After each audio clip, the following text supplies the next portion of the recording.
dispararon fueron los disparos hechos desde la azotea del edificio Chihuahua. El Estado de Derecho en los movimientos estudiantiles de 1968, 1971 y 1986.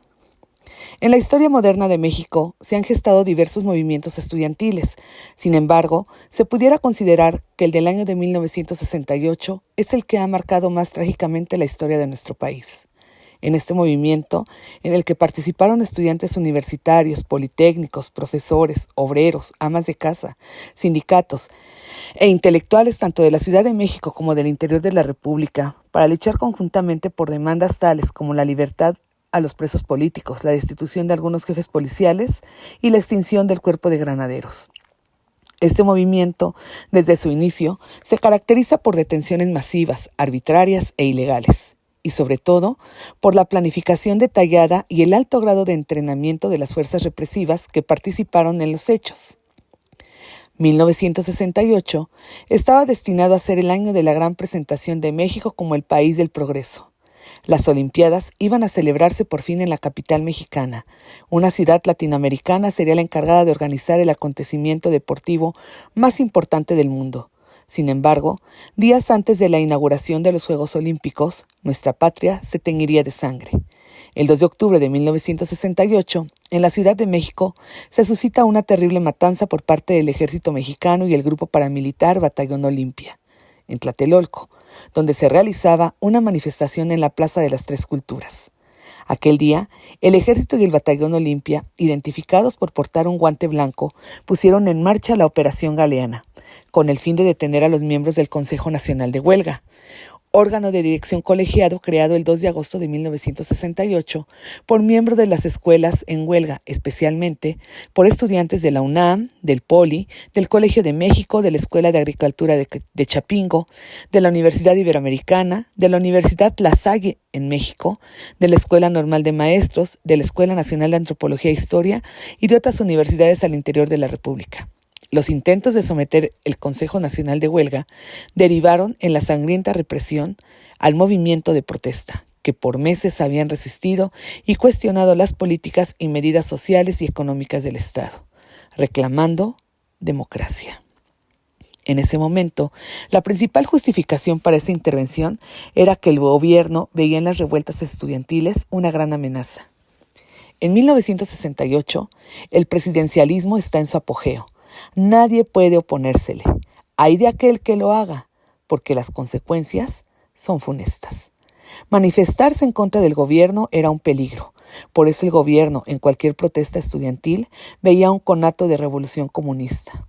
Sin embargo, se pierde, justo por este pensamiento, el espíritu del movimiento, que precisamente no iba más allá de conseguir aumentar las cuotas de democracia, evitando que el gobierno interviniera en todos los ámbitos.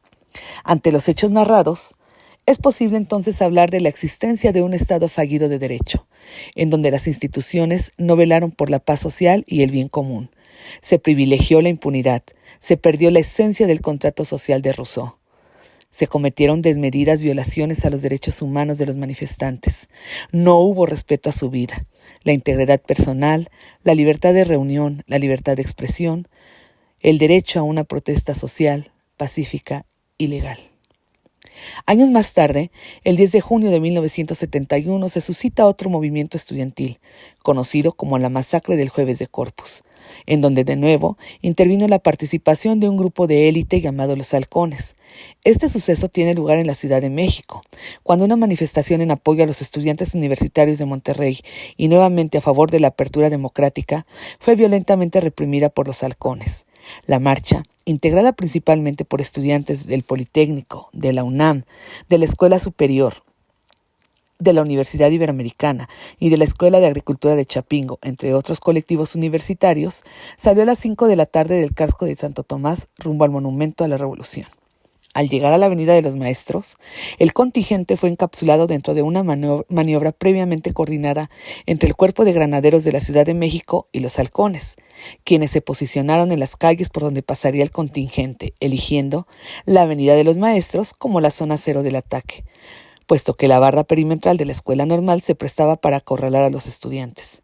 Se dice que se encontraban armados varios infiltrados dentro de la manifestación, los cuales, al momento de disparar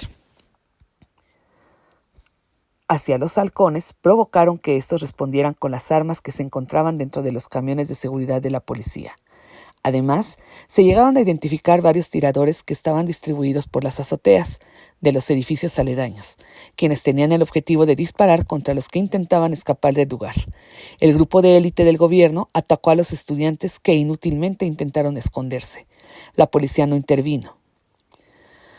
La Fiscalía Especial para Movimientos Sociales y Políticos del pasado, en un análisis del movimiento, refirió que el combate que el régimen autoritario emprendió en contra de estos grupos nacionales, que se organizaron en los movimientos estudiantiles y en la insurgencia popular, se salió del marco legal e incurrió en crímenes de lesa humanidad y violaciones al derecho humanitario internacional, que culminaron en masacres, desapariciones forzadas, tortura sistémica y genocidio, al intentar destruir a este sector de la sociedad al que consideró ideológicamente como su enemigo.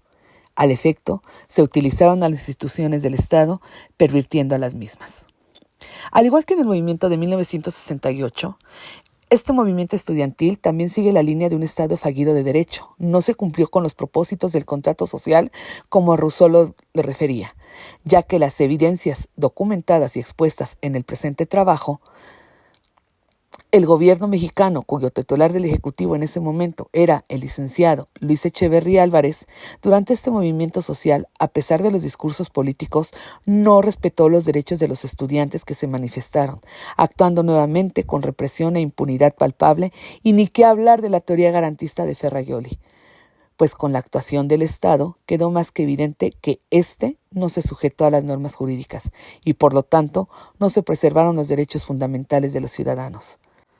Los acontecimientos que hemos referido hasta este momento dieron lugar a violaciones masivas y sistemáticas de derechos humanos perpetradas por el gobierno. Se dieron en las décadas de los 60, 70 y 80, siendo los expresidentes Gustavo Díaz Ordaz, Luis Echeverría Álvarez, José López Portillo y Miguel de la Madrid Hurtado los directamente involucrados. A partir de los sucesos que hemos relatado, se apagan los movimientos estudiantiles y se vive en un estado de aparente calma, hasta que el 16 de abril de 1986, el entonces rector de la Universidad Nacional Autónoma de México, el doctor Jorge Carpizo MacGregor, presenta ante el Consejo Universitario un documento de 30 cuartillas titulado Fortaleza y debilidad de la Universidad Nacional. En él se refieren a los problemas que a criterio de su gestión son los principales de la institución, como por ejemplo el bajo rendimiento académico, el ausentismo de catedráticos, etc. Y justo por esto, el rector Carpizo invita a toda la comunidad universitaria para que antes del 31 de julio exprese opiniones sobre ese diagnóstico, enviando por escrito sus propuestas a la Dirección General de Planeación.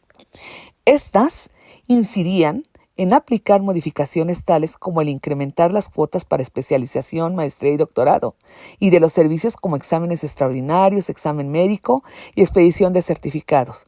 Se eliminaba también el pase automático de bachillerato a licenciatura, salvo para los estudiantes con promedio arriba de 8 y ciclo académico en 3 años. Se hablaba de una sola vuelta de exámenes ordinarios, la baja del personal académico que cobrara sin trabajar, la intensificación de los cursos de formación docente, entre los 26 puntos propuestos. Para resistir la implementación de las reformas estructurales y académicas propuestas por el rector de la máxima casa de estudios, se crea entonces el Consejo Estudiantil Universitario, mejor conocido como CEU. Puede válidamente considerarse que este movimiento fue el más importante desde 1968 en México y que al final triunfó en su empeño de echar abajo el llamado Plan Carpizo. Ante tales reformas y a unas semanas de la aprobación de las 26 medidas propuestas por el entonces rector Dr. Jorge Carpizo MacGregor, como muestra de la oposición a dichas medidas, un sector de la comunidad estudiantil forma el Consejo Estudiantil Universitario, quien a través de mítines y marchas exige la derogación de las reformas a los reglamentos de inscripciones, exámenes y pagos. Tras un amplio diálogo público, importantes manifestaciones callejeras y una huelga en 1987, destacándose la ausencia de represión, permitiéndose entonces el diálogo y anteponiendo a cambio un proceso de reformas, mismas que se postergaron hasta la celebración del Congreso Universitario de 1990, el cual fue la salida propuesta por el movimiento estudiantil como solución al conflicto. Como podemos observar, a diferencia de los dos movimientos estudiantiles antes mencionados, en este último, conocido como movimiento cehuista también, es posible hablar ya de la recuperación y existencia del Estado de Derecho. Por primera vez ya no hay represión a los estudiantes. Se permite a lo largo de los eventos que comprenden el mismo el que se ejerzan los derechos fundamentales que Ferrajoli tanto tutela en su doctrina garantista. Ahora sí, por primera vez dentro de los movimientos de este tipo, el gobierno de México es respetuoso de los derechos humanos de quienes encabezan el movimiento. Pero no todo queda ahí. Se respeta la autonomía de la Universidad Nacional Autónoma de México. La institución se fortalece. El recuerdo de los sucesos anteriores y la modernidad que arrastra y posiciona enormemente el respeto irrestricto de los derechos humanos, que impactan enormemente no nada más en lo concerniente a la autonomía de la universidad y la defensa de los derechos de los estudiantes, sino también va más allá de esos sucesos, pues como ya lo comenté, no hay represión. Se permite la libertad de manifestarse.